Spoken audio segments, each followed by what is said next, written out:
Hello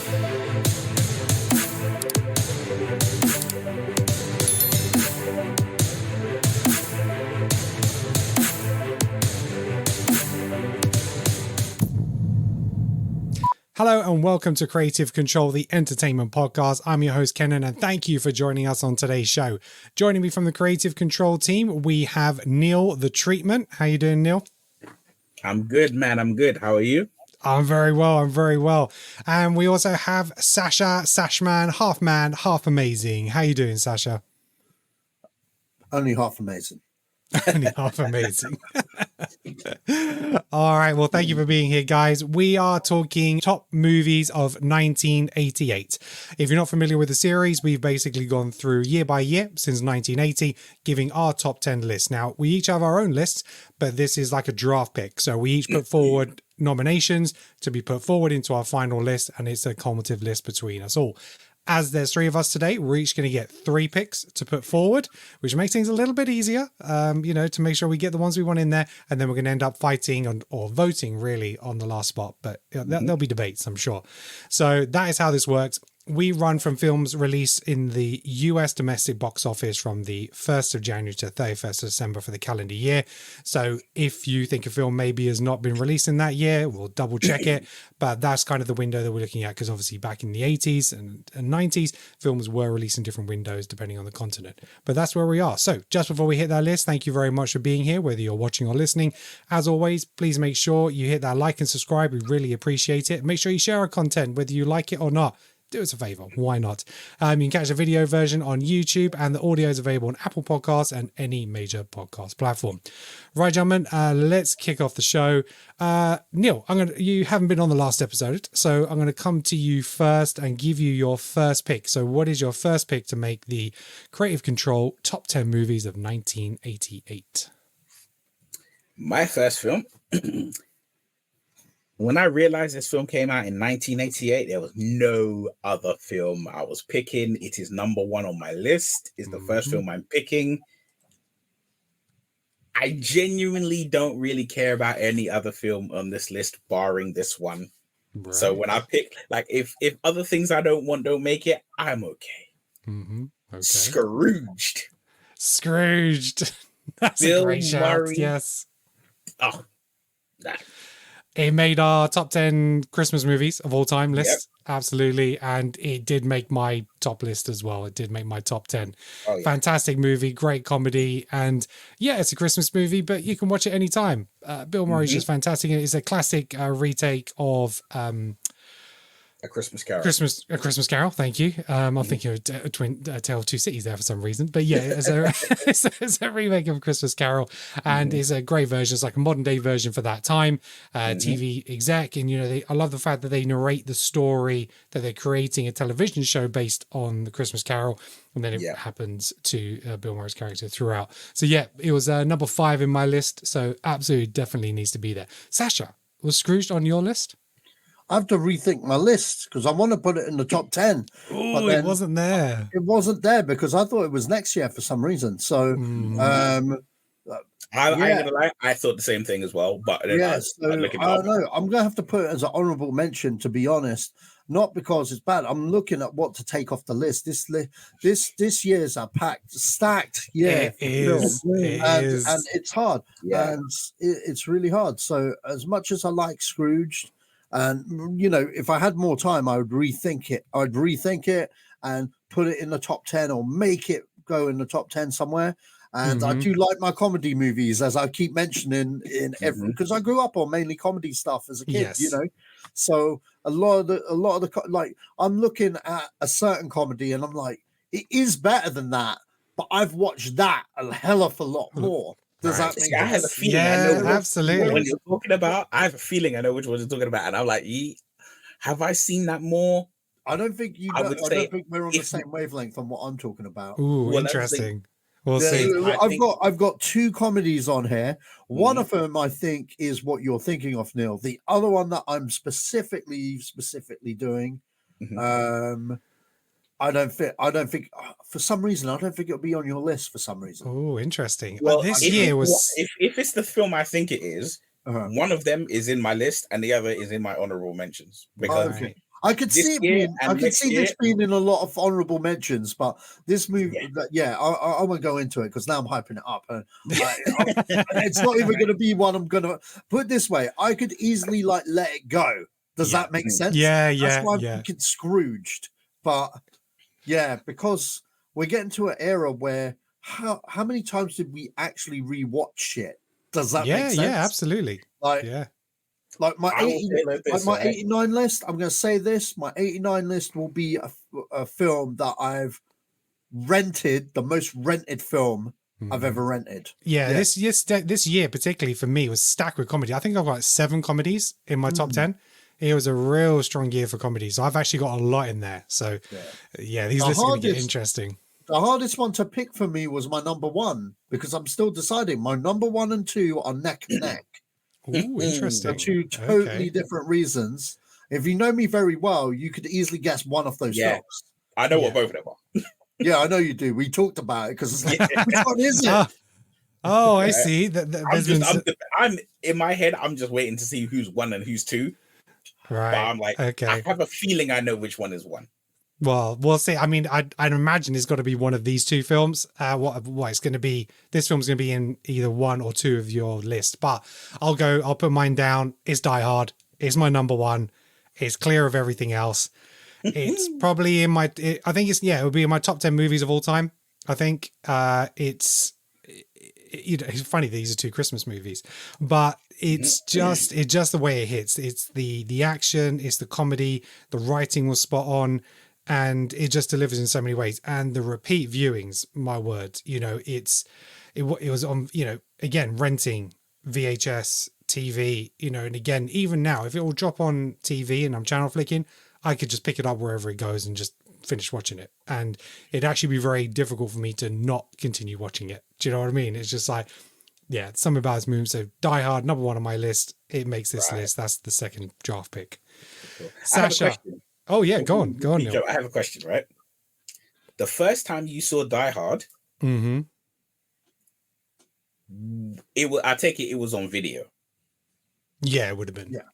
Right. Okay. Was it a bought video or was it a recorded video? Mine was a bought video. Right. Because my dad had the Die Hard 1 and 2 pack. It was 2 tapes, one box. It was like a big fat VHS. Yeah, a fat box. I remember. Yeah. That. Okay, you got it too. And it was bought for his birthday. And my dad didn't care about like how old we had to be to watch stuff, but he generally would watch the thing first just in case there was certain things that he felt we shouldn't see.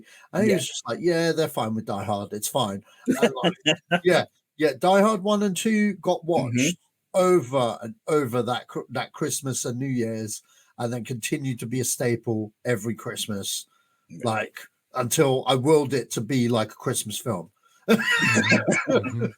Yeah, I think it might have been rented because 88 it would have been at least 12 months before it came onto the rental video. That's and right. then obviously it would have been another 12 months before it would have been available to purchase, because from like cinema release to home it was like 2 years or something, wasn't it? Yeah, it was at least a year apart of everything. Yeah, so, that's right. So I think it would have been a rented one. We probably rented it as a family movie because I would have been, time that was there. So I'd probably been about 9, 10. And I think we probably watched it then. I have a feeling it was rented. Yeah. Okay, cool. The reason I ask is because the first time I watched Die Hard, it was recorded from ITV. Yeah. No, it doesn't surprise me. It aired at it must have aired at 8 o'clock. Oh, was the edited version? He never said, yippee-ki-yay, motherfucker.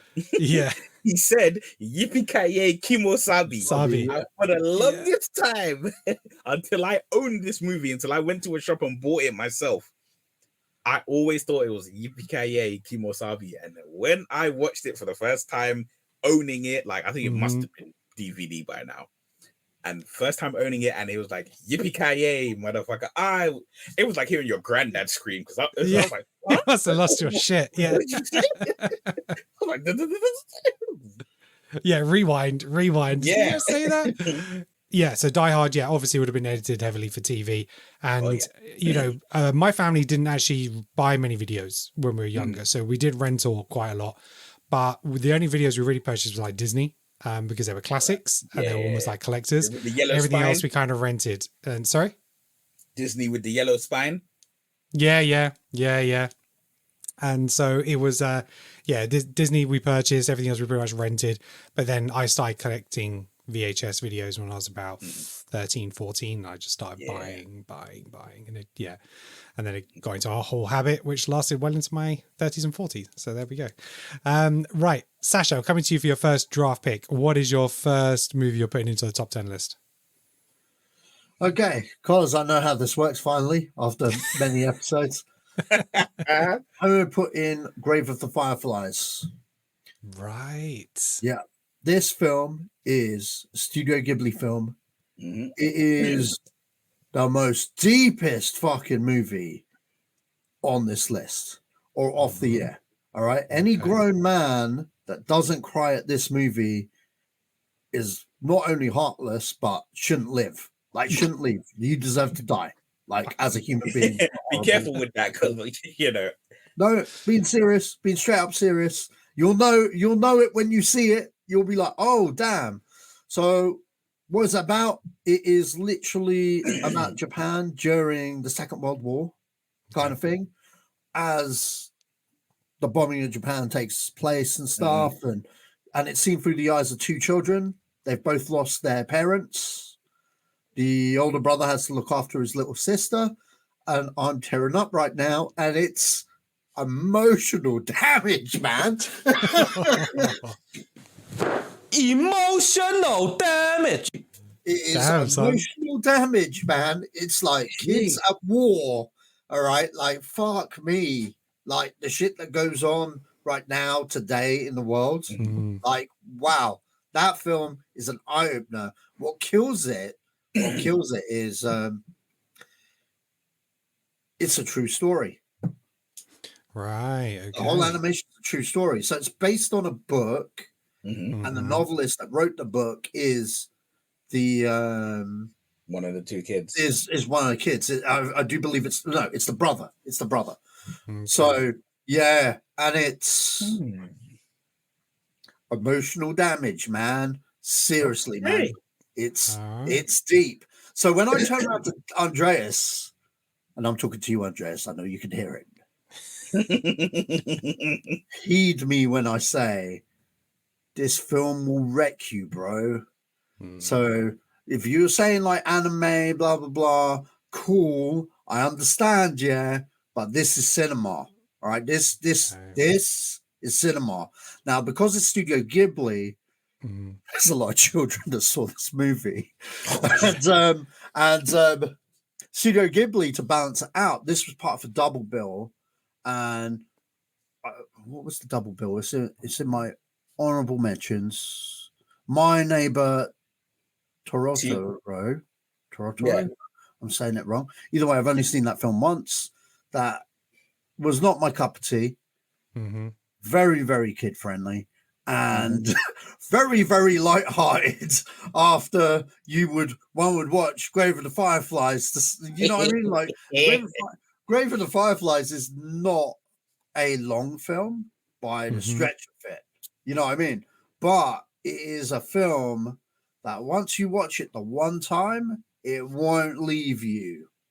It will not leave you. You will be like, shit. And the fact I'm getting emotional just talking about this film, like legit, like it deserves to be, like I've got it number 6 maybe, but deep down I know it should be higher because of you know what I mean, like most fucking films by Hollywood filmmakers ain't as good as this film.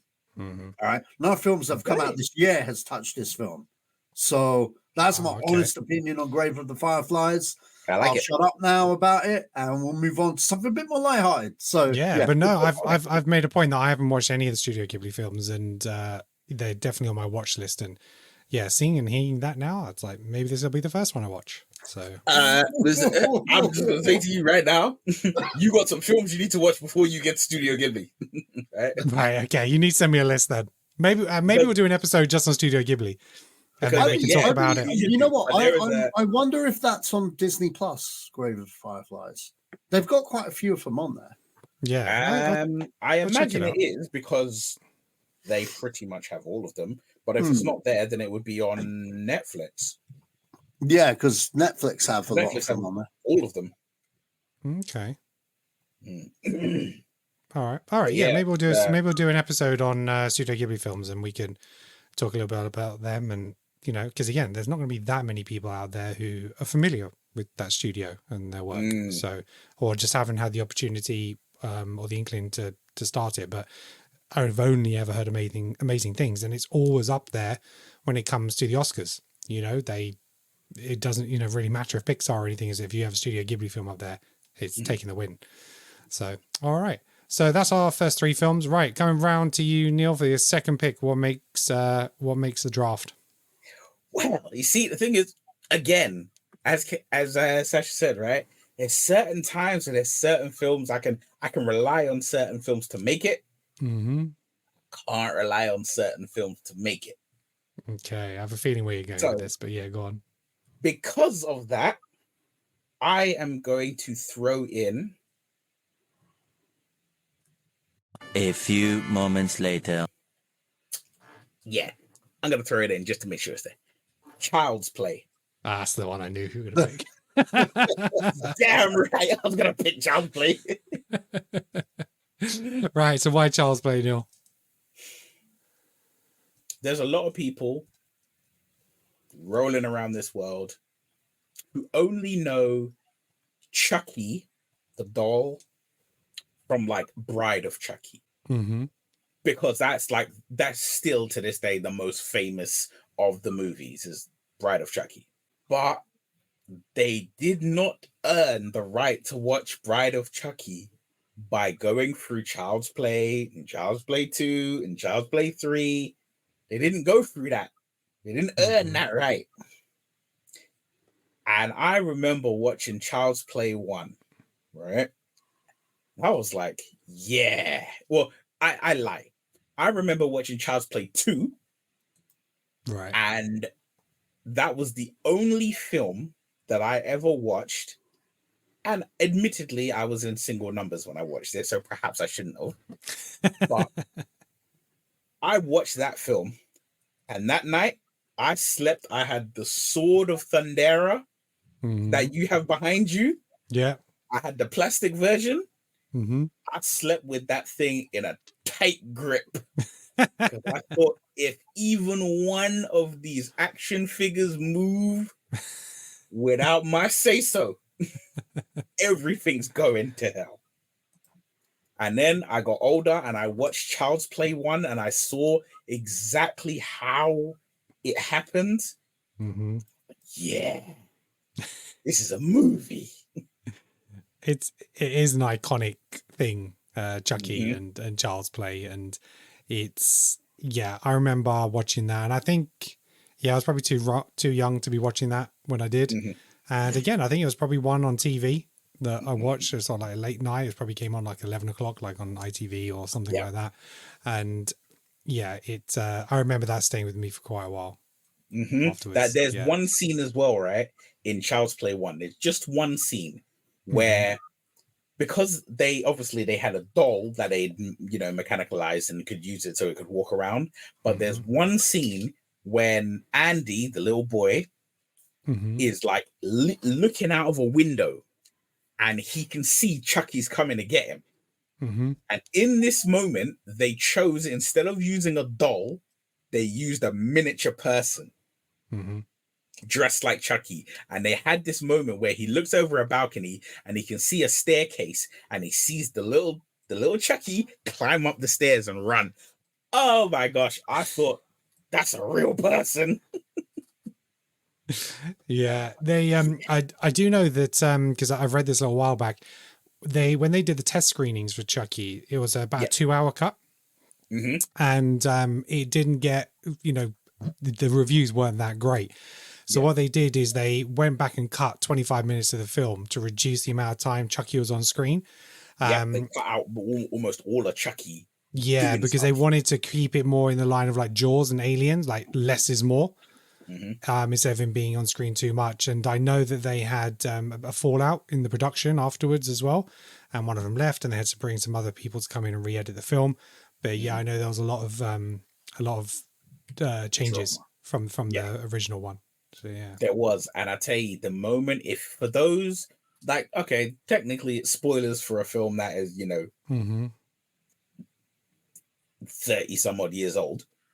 Yeah, but there's the moment in the film when the mother is holding Chucky and she's like, I know you're real. You talk or you're going in the fire. And Chucky goes from like to, you stupid bitch. I still to this day, that's got to go down top 10 moments of like, oh shit. Those two moments. Yeah. Yeah. And they dubbed Chucky's voice as well from the original cut. So because apparently they said the voice didn't match too much, and then they redubbed it. So the version we got. Well, I think it was later. Because the guy who plays Charles Lee Ray, Brad Dourif, I can't remember if he was the original voice for Chucky. No, so it was somebody else, and then he redubbed it. But it was Franklin. Okay. I can't remember. It's been a while. But Chucky makes a list. All right. List. Okay, so this is where we start. And now we're getting a little bit edgy. I'm going to put this movie in because I'm pretty sure one of you guys might put it in, but I think it just because this was an entry point into me of a genre of movie that I just wasn't that familiar with, and it just kind of blew my mind, and it then led me down a path where I started exploring all this other stuff, and it's Akira. Yes. So it was just, like I said, nothing I've seen before. It was like a mature animation, and I discovered it quite late. I think I was in my teens when I first watched it. Then I started going and looking off at Ninja Scroll and Ghost of the Shell and all this other stuff. But yeah, that was the movie that stuck with me, and I watched it only a year or so ago. They did like an anniversary screening in 4K, and I went and watched that, and it was just fantastic. So Akira makes my list, and in terms of my order, it was number 8 on my list. Have you guys got Akira on your list? I do. Me too. Cool. Where did it rank on your lists?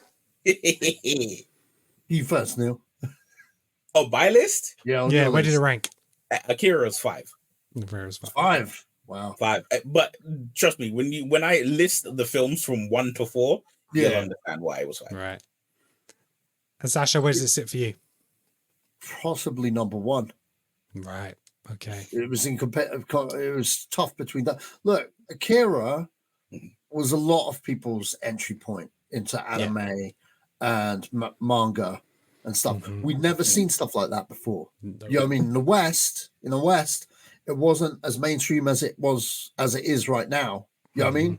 Now it's quite mainstream and stuff. And even like the past 20 years, it's kind of been underground. You know what I mean? Like, maybe 30 years, 20 years, probably not so. I think stuff like Dragon Ball Z made it more commercial to younger audiences and stuff to get in and stuff. And obviously people have Pokemon to a degree, because of that, where the animation was from. Right. So Pokemon and stuff. But obviously Akira is the granddaddy for the West for a Western audience, or at least where we're from anyway, because I never even heard of like 18-rated cartoons until I saw this, exactly. And I was quite young when I saw this as well.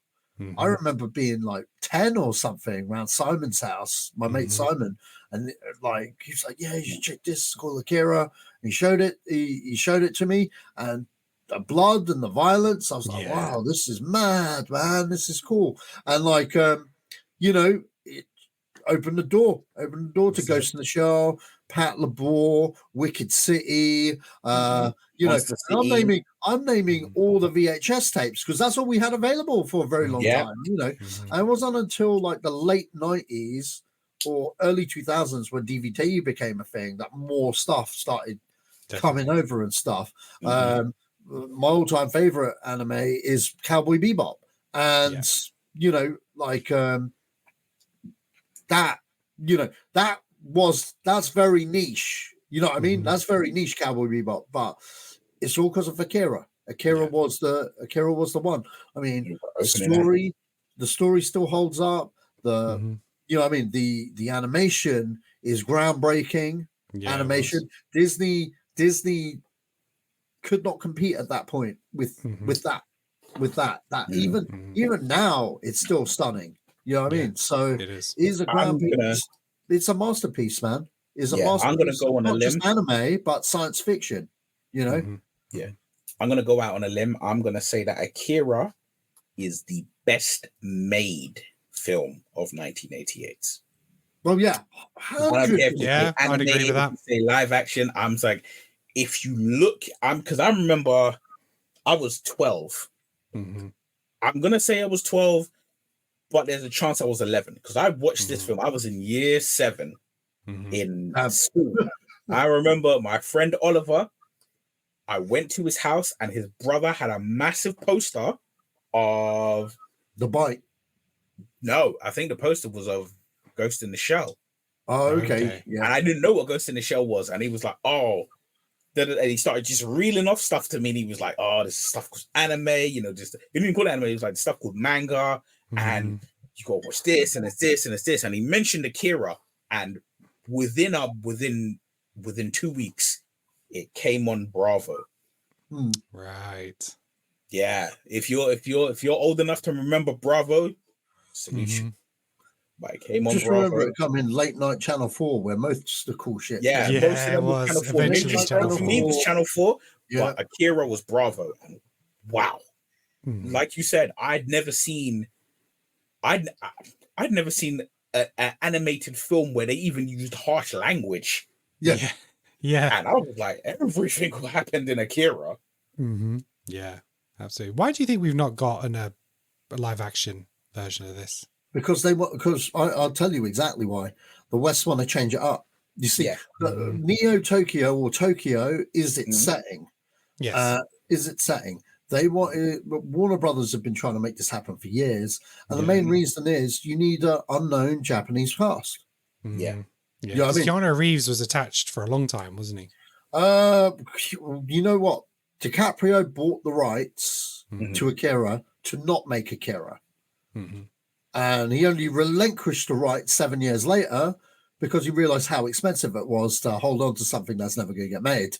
So, you know, but the fact is, every single director that has come in on Akira, there comes a point where they understand it needs to be a Japanese cast set in Japan. But Warner Brothers is like, no, it'll be Neo Manhattan and all of this stuff. But there's certain things in that movie that are culturally done that is very specific to Japan. Now you could go make a Western version for sure, but there's a whole generation of people who are just going to shout and scream bullshit. You know what I mean? If you thought the visceral reaction that people had to Ghost in the Shell was bad, true. Remember, most people who love Ghost in the Shell probably loved Akira first. Oh yeah, 100%. It's like, you know how you think of it like think of it like Spider-Man, right? You know, we've got everybody knows who MJ is. Everybody, MJ, the love of his life, MJ, right? There's a certain crop of people who know about Gwen Stacy. Yeah. And we're like, you do what you want to Mary Jane. You do not disrespect Gwen Stacy. Facts. That is how people feel about Akira. So you can do what you want with Ghost in the Shell. Oh yeah, you can make 3. You want to make another one with Scarlett Johansson? Go ahead. You want to do this? Go. That's your business. As soon as you say, I'm making Akira, I'm telling you, right, there'll be a cyber attack on the studio. I'll be honest with you. The Ghost in the Shell movie. This is gonna get me killed, but I'm gonna go out on a limb. No, it's not a bad movie. It wasn't It's a as bad. movie It wasn't as bad as I thought it would be. But here's its misstep. Here's its missteppings. Okay, trying to take elements from the TV show Standalone Complex Yeah. and put it in the movie because was it Puppet Master? Yeah, Yeah. that guy's the villain. That makes no sense. Well, maybe it does in the context for a movie for someone that's never seen it before, but that's not the story. You know what I mean? Like they just changed cases and try to make it work. And obviously, as a purist, I'm like, what the fuck are you doing? Like, that's dumb. But I could have lived past that. The main thing was the casting of Scarlett Johansson. Now, here's the thing. All right. I actually didn't care. All right. And there's a reason why I didn't care. All right. Because she's a ghost in a shell, right? Yeah. So it's fine. Her original shell was an Oriental woman. That shell could be anything. All right. Yeah. So I was like, okay, I didn't have a problem with that. What I did have a problem with was them taking her to her house to meet her mother, which doesn't happen at all in the thing. You don't need to explain that to me. We're not fucking stupid. And and the other thing was it just took the wind out the movie. You know what I mean? And it was just like, couldn't you just balls to the walls just make a Ghost in the Shell movie? Yeah. You know what I mean? Like, and the worst thing about it was they had everything else looking on point. You know what I mean? Like the trailer, I'm sorry, the trailer was good. Yeah, it was good.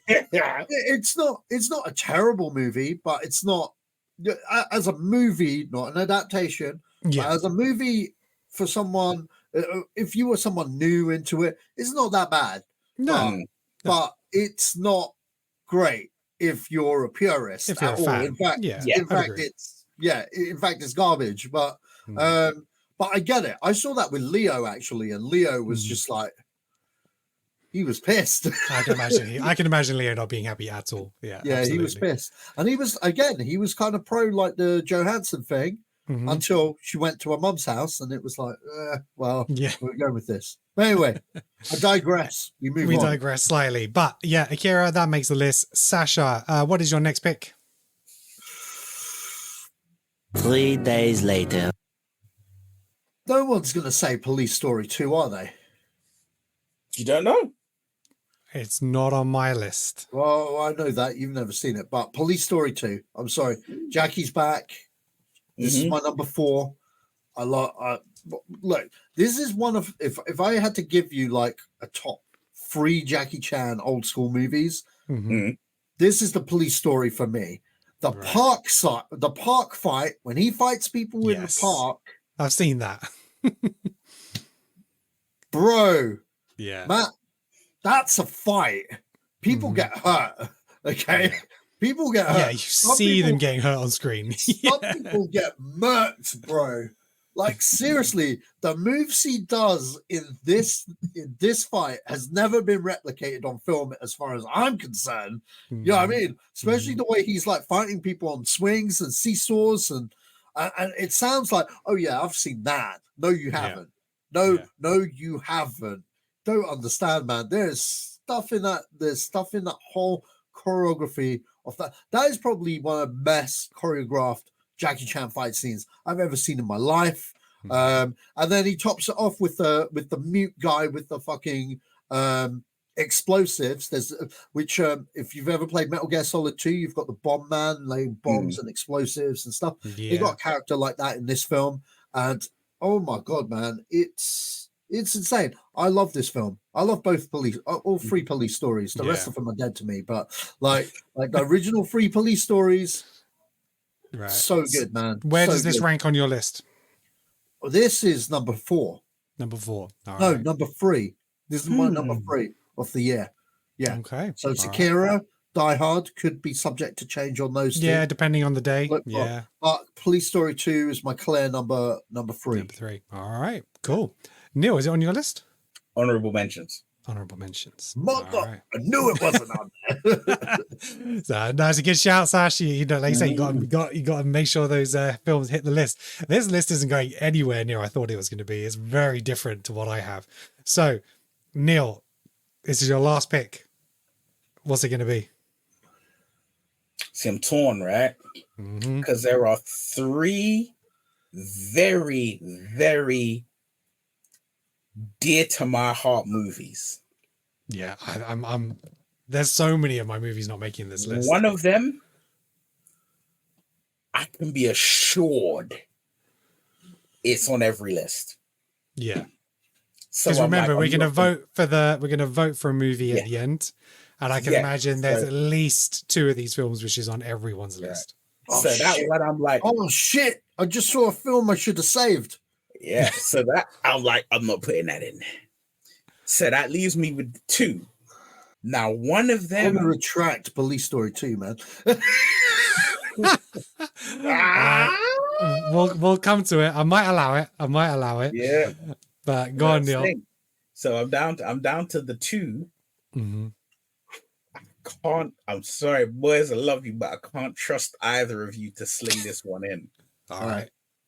So I'm gonna have to do it myself. They Live. Oh, it's not on my list because I haven't seen it. They Which Live. film? Yeah, I've not seen They Live either. You see, the 2 of you would have killed me. I'd have been screaming from the rooftops.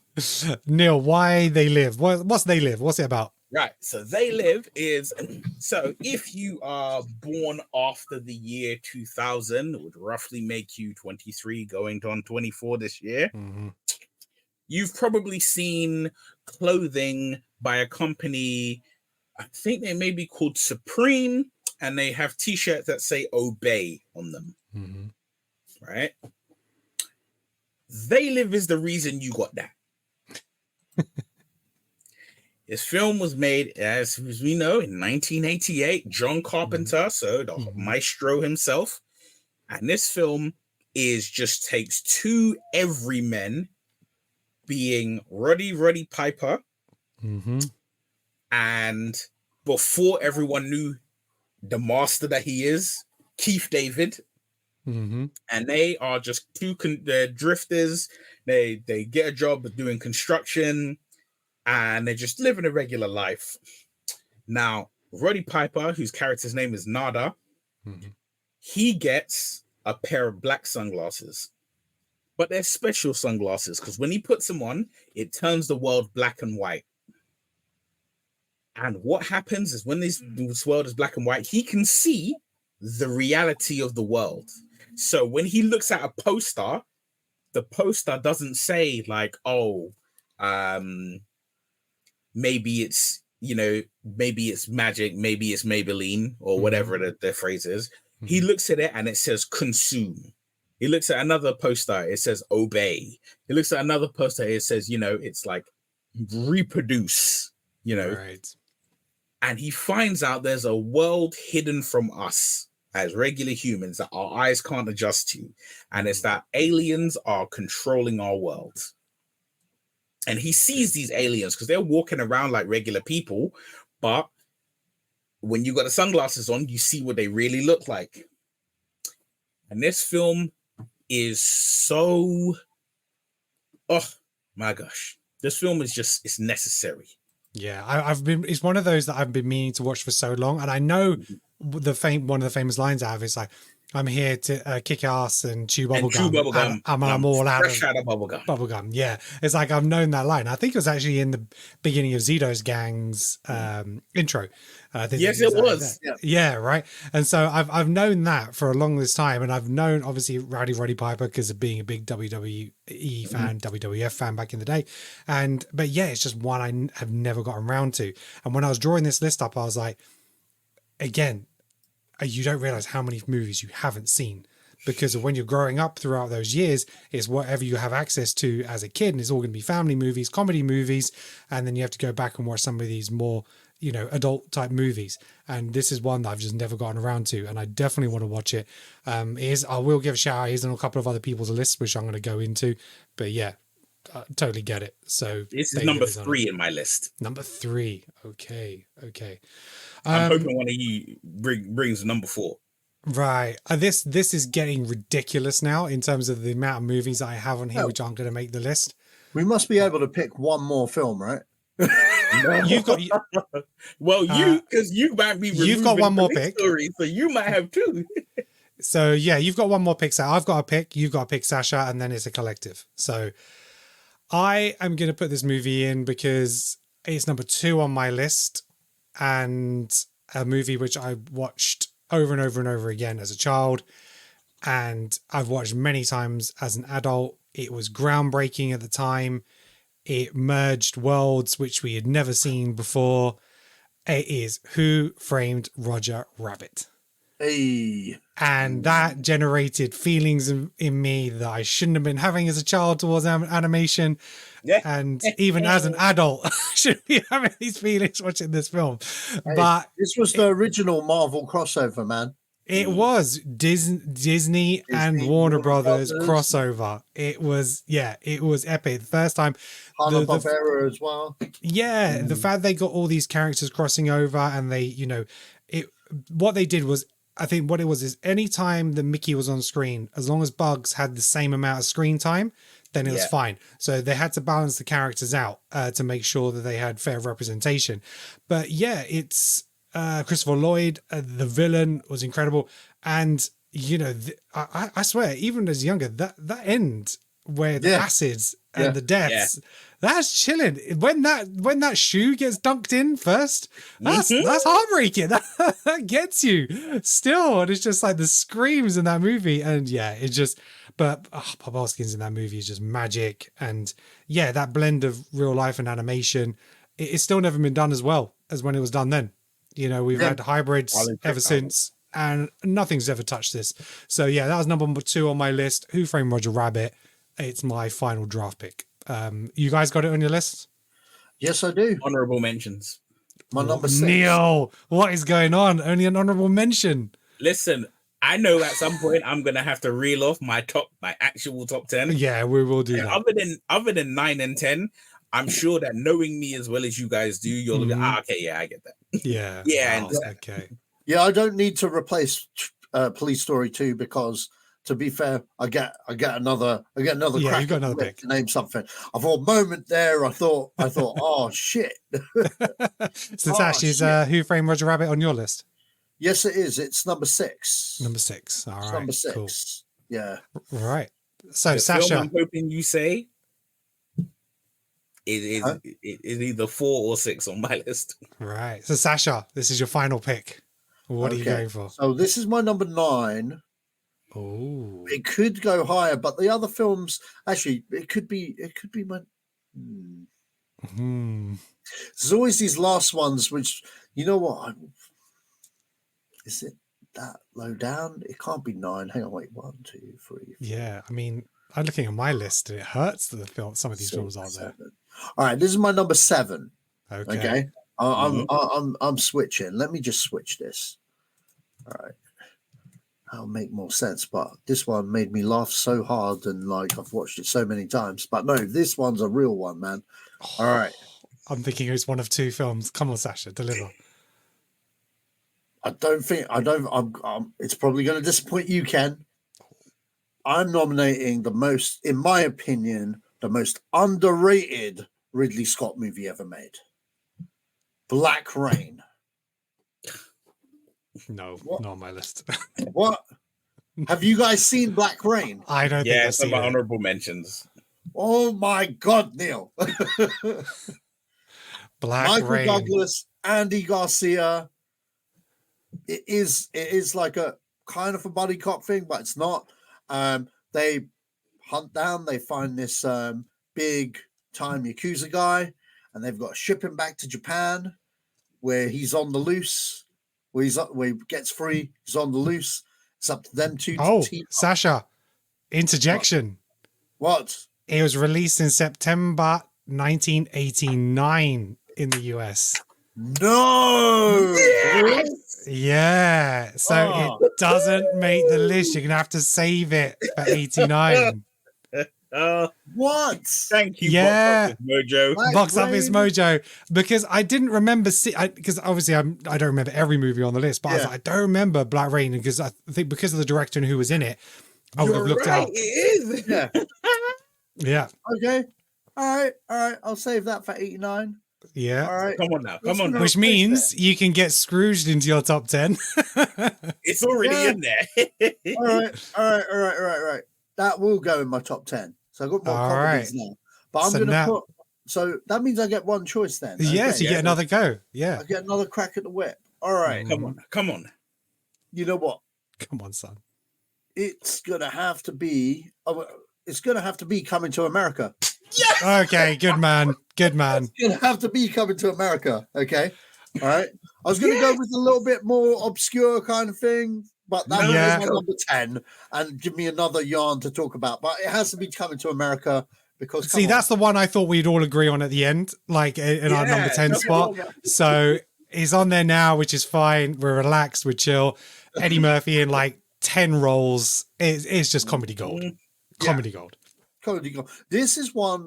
Okay, this is a film where when I come back to, I see another funny thing. Yeah. And I used to watch this relentlessly all the time as a kid, but it's one nowadays, and this is what I do with most comedies now. I save it till I've almost forgot about it, and then I'll watch it, and then it's like jokes all over again. Yeah. So like this one, last time I saw this one was just before I watched the second one, and yeah, I did the same. Yeah. I haven't seen it since, but yeah, I still remember everything that happens in that movie. There's also, again, one of those films, if it's on TV, I've got to see it all the way through. And yeah, man. So for all those people working in McDowell's, you know, one of the most disappointing moments in my life was for one of the anniversaries of it. I think it might have been the 25th. They opened up a McDowell's. Yeah, they did. Yeah. Oh, did they? Yeah, they rebranded one. Oh wow. And I wasn't in New York, so I couldn't go there. But yeah, it's everything. It's the barbershop guys. It's the what's the name of the band? The Sexual Chocolate. Sexual Chocolate. Yeah. What's his name? Randy Jackson. Randy Watson. Randy, what? Randy. Yeah, it's just there's just so much to this, and yeah, it's I can talk about this for ages, but you know, it's what it is. Look, if you haven't seen Coming to America, go watch it. It's as simple as that. It is comedy gold. Yeah, prime Eddie Murphy, and you know the supporting cast. You had James Earl Jones, Samuel Jackson. Samuel Jackson, Vanessa. Is it Vanessa Calloway? John Amos, Arsenio Hall. Yeah, exactly. And you think, right? Cuba Gooding Jr. has an uncredited role in there. Yes, yes. Yeah, obviously you mentioned Samuel L. Jackson as the crook. Yes, yeah, that's right. That's one of his first movies, wasn't it? Yeah. It is technically, well, I wouldn't call it a sequel, but it shares a universe. Oh, with Trading Places. Yes, because it's got Bonamucci and the other guy. Yeah, Mortimer. Yeah, they're beggars in this, aren't they? Because they've lost all their money and everything. Yeah, no, absolutely, no, good shout. Okay, so Coming to America makes the list. Right, now we'll go through our top 10s. Let's talk about what we had individually, and then we're gonna have to come up with our final ones. Just before we go through ours, I'm just gonna go through some of our friends to the show. So first of all, we have Andreas. Let's see what he had on his list. So his number 1 was Die Hard, and that was by far, he said. Then he had Coming to America, Big, Who Framed Roger Rabbit, Rain Man, They Live, Child's Play, Action Jackson, License to Drive, and Alien Nation. So, and then we had Dave. He had Heathers. Yep. A film I haven't seen. That was Die something Hard. I was going to name. I was thinking about naming Heathers. Right. Yeah. But then I was like, it's got to be Coming to America. Yeah. So Heathers, Die Hard, They Live, Beetlejuice, License to Drive, Critters 2, A Fish Called Wanda, Child's Play, Who Framed Roger Rabbit, and Willow. So thank you very much to Dave. Fuck Willow. I dare you. Take it up with Dave. Is his list. I know right. it's his list, but I just have to say, fuck Willow. Fuck Willow. Never liked it. I don't think I've actually seen it. Oh, really? Slight spoiler: it's Star Wars, but fantasy. Yeah. Like the whole plot. You've never seen it, Kev? No, I don't think so. No, I haven't seen that. I've never watched Neverending Story. There's a lot. Yeah, I've never seen Never Ending Story either. No. What's the other one with Bowie in it? Labyrinth. I've never seen Labyrinth. What? Yeah, I just wasn't into any of those movies growing up. So, right, Neil. I right? Yeah, go on. Sometimes you say stuff and like I look at my Nerf gun and I'm like, if who's in the same room? That's it. I feel like that old man in The Simpsons. I haven't watched the film. That's a paddling. Yeah, it must be. And they had the Willow, obviously, sequel or TV show or something. But yeah, I don't know. Anyway, Neil, take us through your top 10. Right. So, you want it in reverse order? Go for it. 1? All right. So, film number 10 was Big. Mm-hmm. Film number 9 was Heathers. Mm-hmm. Film number 8 was Dirty Rotten Scoundrels. Right. Okay. Mm-hmm. 7 was Child's Play. 6 was Beetlejuice. Mm-hmm. 5 was Akira. 4 was Coming to America. 3 was They Live. 2 was Die Hard. And 1 was Scrooged. Right. Okay. I'll go through my top 10. So I had a number 10, A Fish Called Wanda, The Naked Gun, The Files of Police Squad, Akira, Beetlejuice, Big at number 6.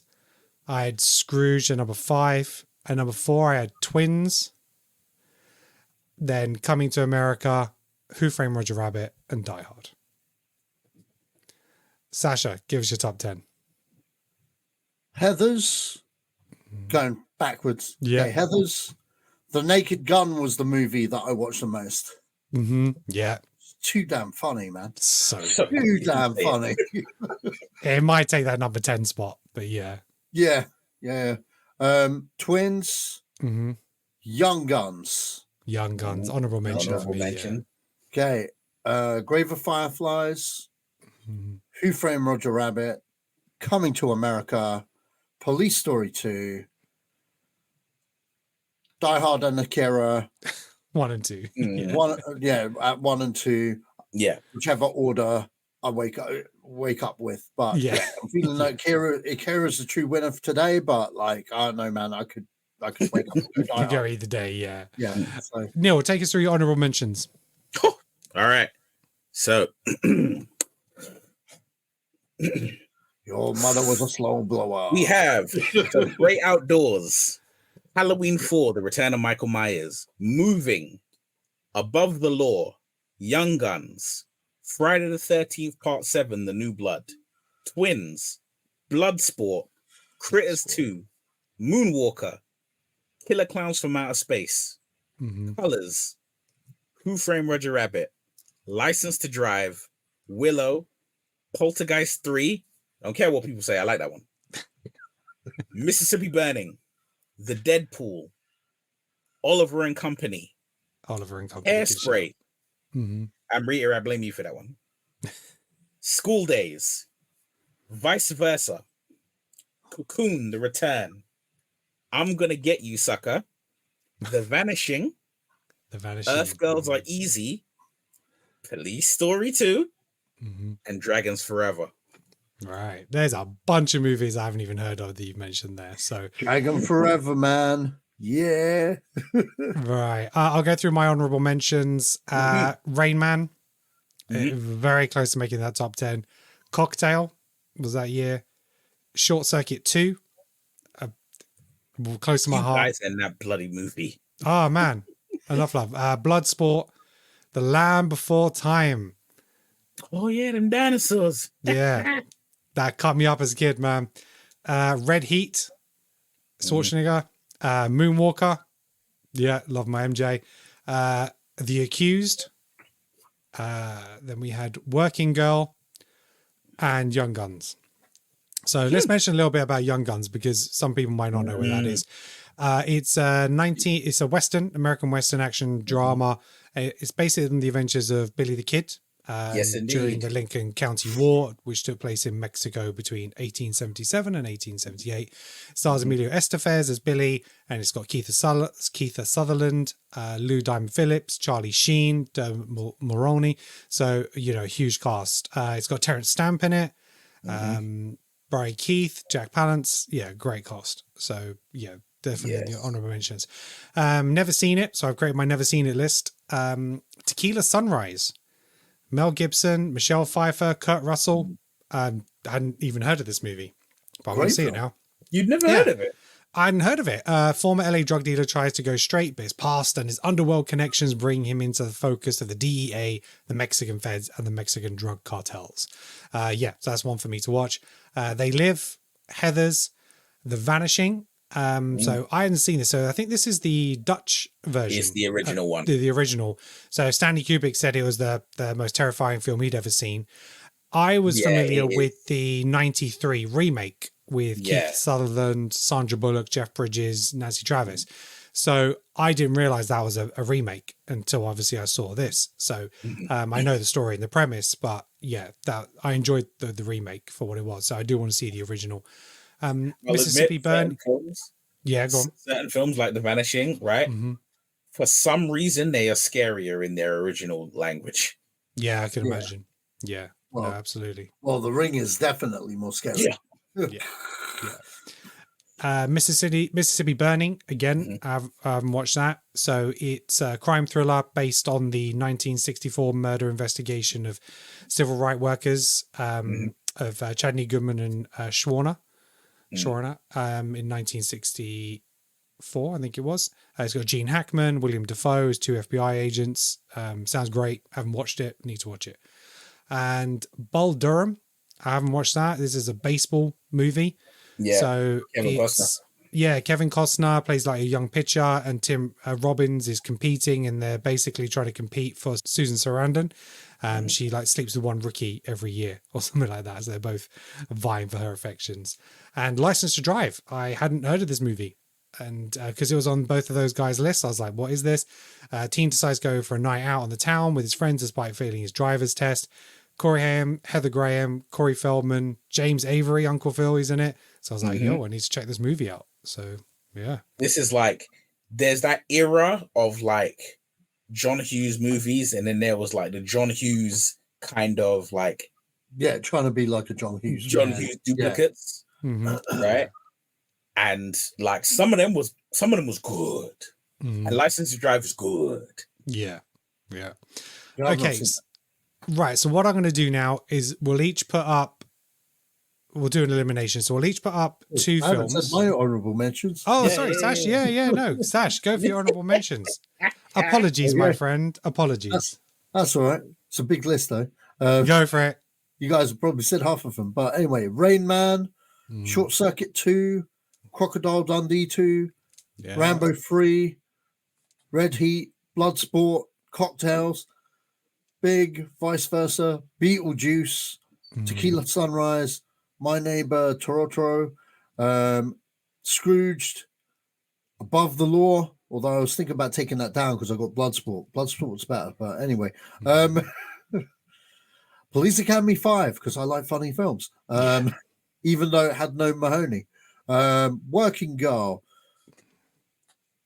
The Great Outdoors, Action Jackson, Maniac Cop, Dragons Forever, The Adventures of Baron Munchausen, Moonwalker, and I'm Gonna Get You, Sucker, which just made the list because I only saw it about a week ago. That's a beautiful movie, though. Yeah. What's Action Jackson? I've not watched this. So it's an action movie with Carl Weathers. Carl Weathers. Oh, Carl Weathers is there. He's Action Jackson. Yeah. Okay. This was his first leading man role. His only leading man role, I do believe. No. Right. No? He's in the Defiant Ones. Oh, okay. Him and Tony. Yeah, this was the one that was gonna be his action movie A-listing kind of to stardom kind of thing. And it bombed. but it was more a case of Right. schedule. I think it was wrong time kind of thing. I think people would have watched it, if that makes sense. It's definitely got a cult following. And obviously, when he passed recently, it's kind of had a bit of a resurgence. Mm-hmm. But yeah, good movie. Okay. Oh, Sharon Stone's in it as well. Okay. Yep. All right. Interesting. Yeah, he's in a tux. He looks very like James Bond on the front. So, okay. Right. So let's all put 2 movies forward that we want to be on the list, and then we'll do a nomination. So, Neil, what 2 movies are you going to put up? What's the list? So we basically got 1 spot left. So our list as it stands, we've got Scrooge, Die Hard, Grave of the Fireflies, Child's Play, Akira, Police Story 2, They Live, Who Framed Roger Rabbit, and Coming to America. So that's on the list. We've got 1 more spot available. So it's putting your nominations forward. So put 2 forward that you'd want to make the list. Beetlejuice. Mm-hmm. And Heathers. Okay. I'm sorry, Daddy Rotten Scoundrels. I'm sorry. I love you. Don't worry. I'll watch you tomorrow. I'll make up for it. Okay, so the 2 that I'm going to put up, I could go Beetlejuice, but it's not a movie I've revisited many times. But you're going to revisit it this year, though. I will revisit it this year. No, I will do. Big is up there. It is a classic. Oh, this is tough. Twins. Oh, I used to love Twins. Schwarzenegger and Danny DeVito, man. That was gold. But okay, the 2 that I'm going to put up, different from Neil, so it'll end up being Sasha with the decider, I think. I'm going to put up The Naked Gun, Files and Police Squad. For me, this was the type of comedy I hadn't seen before. Do you know what I mean? Just that kind of visual slapstick, the timing, there's jokes just going on in the background constantly.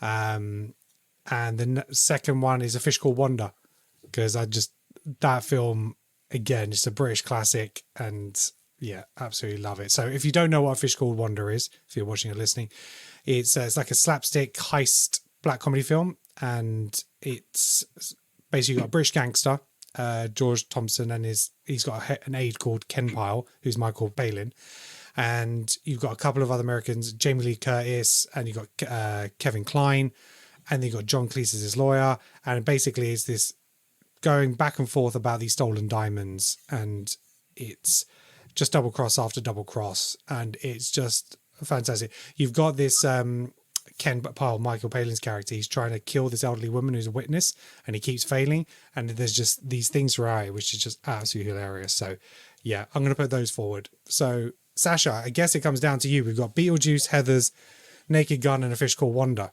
So you could put 2 other films up, and then we'll have to go around again.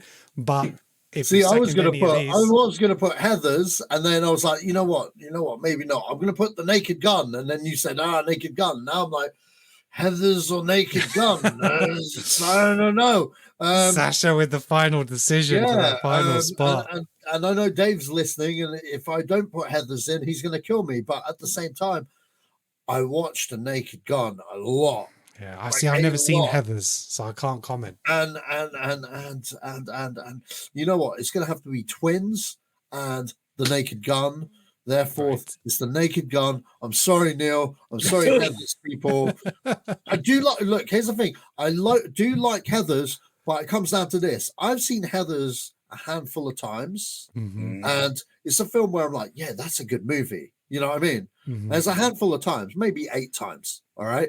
Easily 8 times. I don't own it, so that speaks volumes. Yeah. You know what I do own? I do own Detective Frank Drebin and his fucking trilogy and his TV show. And I really wish they made that 4th movie because it sounded amazing.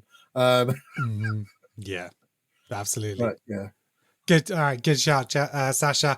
And yeah, I could say this. I actually thought we'd have more movies in common, similar, but this list is very different, and I love it, and that's what we're here to do. It's bringing us to new films. So I've seen on our top 10 list, I've actually not seen 2 of the films, and that just shows the variation and what we grew up on and what we love, because it's different representations. So our official top, only not seen 2.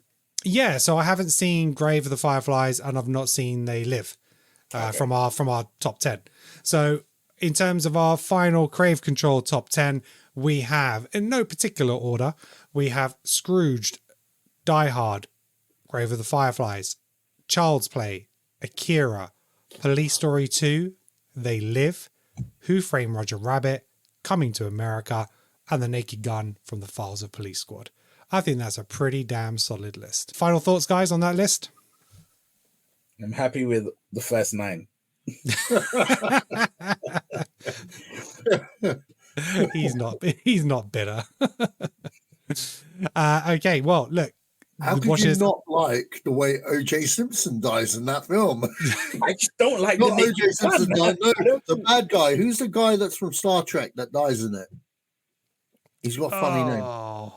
The guy that's Khan. What's his name? That guy. The way he dies, my God. Ricardo Montalban. Yeah, Ricardo Montalban, Vincent Ludwig. Yeah. So Neil, you just don't even like the film at all. It's just not. I don't know. I can't even say it's that brand of comedy, because I like parody films. Mm-hmm. Yeah, but like, as you know, I've never seen the Airplane films. Have you seen The Naked Gun? But I've seen The Naked Gun, and I'm just like, it's just not for me. Wow. It's just not for me. I'm just like, nah, this is weak. All right. Okay. I can't tell you're wrong, except you're wrong. But yeah. But we like what we like. That's the whole point. But yeah, now I definitely need to go away and watch 2 of these films. And They Live, Grave of the Fireflies, and need to check these out. And that's what I love about doing these, because it brings movies to my attention that I haven't watched or I haven't even heard of. Mississippi Burning. There's just so many things here, Tequila Sunrise, that I need to go away and watch. Okay, well, watchers and listeners, let us know what you thought in the comments. Do you like our list? Do you agree with it? What were the shockers that didn't make the list for you? Beetlejuice, Rain Man, Bloodsport. There's a lot of films here that didn't make the list, so let us know what you think. As always, we'd appreciate if you hit that like and subscribe to our channel on YouTube, and if you're following us on the audio podcast, make sure you hit that follow button, and if you wouldn't mind leaving us a 5-star review, whether it be on Apple or Spotify, we would appreciate it. All right, cool. Thanks very much, guys, for joining me today. Really appreciate it. Our next episode, we're going to be discussing Spider-Man What Next? So look out for that episode dropping next week. And that's it for now. So until next time, peace out. Peace.